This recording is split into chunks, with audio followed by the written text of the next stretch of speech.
सोचिए, क्या ऐसा हो सकता है कि हजारों साल पुराने कुछ भजन असल में एक खोई हुई दुनिया का नक्शा हो? मतलब कैसे कुछ प्राचीन मंत्र हमें एक पूरी की पूरी सभ्यता, उनके भूगोल, उनकी नदियों और यहां तक कि उनकी यात्रा के बारे में भी बता सकते हैं।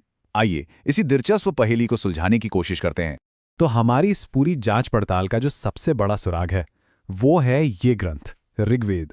3,500 साल पुराना। सोचिए, ये दस्तावेज हमें किस दौर में किस जगह पर ले जाता है। इसके श्लोकों में आखिर ऐसे कौन से राज दबे हैं? यही वो सवाल है जो हमें रास्ता दिखाएंगे। तो सबसे पहले ये समझना जरूरी है कि ये ऋग्वेद, ये जो हमारा सबसे बड़ा सुराग है, आखिर है क्या चीज। तो देखिए, ऋग्वेद को इंडो आर्यों का सबसे पुराना, सबसे पवित्र ग्रंथ माना जाता है। इसमें हैं क्या? इसमें हैं भजन, जिन्हें सूक्त भी कहते हैं, और ये देवताओं की तारीफ में, उनकी स्तुति में रचे गए हैं। और बात करें इसके समय की, तो इतिहासकार मानते हैं कि इसकी रचना 1500 से 1000 ईसा पूर्व के बीच हुई थी। मतलब ये दुनिया के सबसे पुराने ग्रंथों में से एक है। और हाँ, इस ग्रंथ की अहमियत सिर्फ यहीं तक सीमित नहीं है। इसकी ऐतिहासिक कीमत इतनी ज्यादा है कि 2007 में यूनेस्को ने इसे अपनी memory of the world register में जगह दी। ये अपने आप में इस बात का सबूत है कि ऋग्वेद सिर्फ किसी एक जगह का नहीं, बल्कि पूरी इंसानियत की एक अनमोल धरोहर है। तो ठीक है, ग्रंथ के बारे में तो जान लिया। अब इसे एक नक्शे की तरह इस्तेमाल करते हैं, है ना? देखते हैं कि ऋग्वेद के ये भजन हमें किस इलाके की सैर कराते हैं।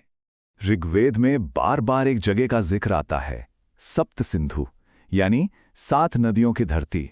और जब हम इन सारे जिक्र को एक साथ जोड़कर देखते हैं ना, तो एक पूरा भौगोलिक नक्शा आंखों के सामने आ जाता है। ये इलाका आज के पंजाब और हरियाणा से लेकर गोमती के मैदानों तक, और तो और दक्षिणी अफगानिस्तान और दक्षिणी जम्मू कश्मीर तक फैला हुआ था। और मामला सिर्फ बड़े इलाके तक ही नहीं है। ये भजन हमें बिल्कुल सटीक निशानियां भी देते हैं। नदियों के नाम, जैसे कि सरस्वती, जिसे सबसे पवित्र माना गया है, नदी तमा, यानी नदियों में सबसे अच्छी। फिर है सिंधु नदी, जिसका जिक्र बार बार आता है। पर सबसे दिलचस्प बात सुनिए, यमुना का जिक्र सिर्फ 3 बार है, और गंगा का बस 1 बार। इससे क्या पता चलता है? यही कि ऋग्वैदिक लोगों का जो मेन सेंटर था, वो पूरब में नहीं बल्कि पश्चिम में था। और तो और इसमें कुभा और क्रुमु जैसी नदियों का भी नाम है, जो हमें सीधा आज के अफगानिस्तान पहुंचा देती हैं। तो ठीक है, हमें ये तो पता चल गया कि ये लोग कहाँ थे, लेकिन अब सवाल ये उठता है कि ये भजन रचने वाले लोग आखिर कौन थे? इतिहास में इन लोगों को इंडो आर्यन के नाम से जाना जाता है। अब यहां एक बात समझना बहुत जरूरी है। ये कोई नस्ल या रेस से जुड़ा हुआ शब्द नहीं है। ये एक भाषाई पहचान है, एक लिंग्विस्टिक ग्रुप। मतलब ये वो लोग थे जो इंडो यूरोपीय भाषाएं बोलते थे, और उन्हीं को वेदों का रचयिता माना जाता है। उनकी असली पहचान उनकी भाषा थी। ठीक है, तो जगह पता चल गई, लोग कौन थे ये भी पता चल गया।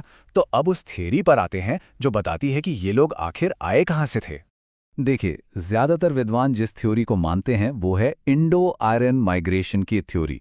इसके हिसाब से ये एक ही भाषा बोलने वाला ग्रुप था, जो धीरे धीरे पश्चिमी एशिया और ईरान के इलाकों से निकलकर भारतीय उपमहाद्वीप की तरफ आया। और हाँ, ये कोई एक बार में नहीं हुआ। माना जाता है कि वो अलग अलग लहरों में, अलग अलग गुटों में, अलग अलग समय पर यहां पहुंचे। अब आता है इस पहेली का आखिरी और सबसे मजेदार हिस्सा। इसके सबूत हमें भारत से नहीं बल्कि भारत के बाहर से मिलते हैं। तो सवाल ये है कि क्या कोई बाहरी सबूत है जो इस माइग्रेशन की थ्योरी को सपोर्ट करता हो?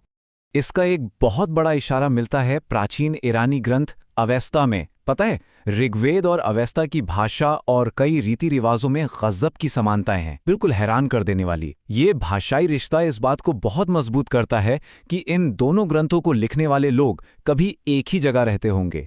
उनका कल्चर एक होगा, इससे पहले कि वो अलग अलग रास्तों पर निकल गए। लेकिन शायद सबसे पक्का सबूत भाषा में नहीं बल्कि पत्थर पर लिखा हुआ मिला है। आज की तुर्की में एक जगह है बोगासकोई। वहां से एक शिलालेख मिला है जो करीब 1400 ईसा पूर्व का है। उसमें 2 राजाओं के बीच हुई एक संधि, एक ट्रीटी का जिक्र है। और जानते हैं उस संधि के गवाह कौन थे? इंद्र, वरुण, मित्र। ये तो वही देवता हैं जिनका जिक्र ऋग्वेद में मिलता है। भारतीय उपमहाद्वीप से हजारों किलोमीटर दूर वैदिक देवताओं का नाम मिलना, ये एक जबरदस्त सबूत है। तो चलिए अब जरा पूरी टाइमलाइन पर एक नजर डालते हैं। सबसे पहले करीब 1600 ईसा पूर्व पश्चिम एशिया में हमें कस्साइड शिलालेख मिलते हैं। जो एक ईरानी आर्यन ब्रांच की मौजूदगी की तरफ इशारा करते हैं। फिर 200 साल बाद 1400 ईसा पूर्व में तुर्की में बोगासकोई शिलालेख पर वैदिक देवताओं के नाम मिलते हैं। और फिर 1500 से 1000 ईसा पूर्व के दौरान भारतीय उपमहाद्वीप में ऋग्वेद लिखा जाता है। ये टाइमलाइन साफ साफ पश्चिम से पूरब की ओर एक सफर दिखाती है। तो आखिर में ये एक बड़ा सवाल हमारे सामने खड़ा होता है कि हम इतिहास को समझते कैसे हैं। क्या इतिहास बस वो है जो किसी ग्रंथ में लिखा है, जैसे ऋग्वेद में, या फिर इतिहास उन बिखरे हुए सुरागों को जोड़ने का नाम है, जैसे भाषा की समानताएं या दूर दराज के इलाकों में मिले शिलालेख, वो निशानियां जो लोग अपनी लंबी यात्राओं पर पीछे छोड़ जाते हैं। शायद सच इन दोनों को मिलाकर ही बनता है।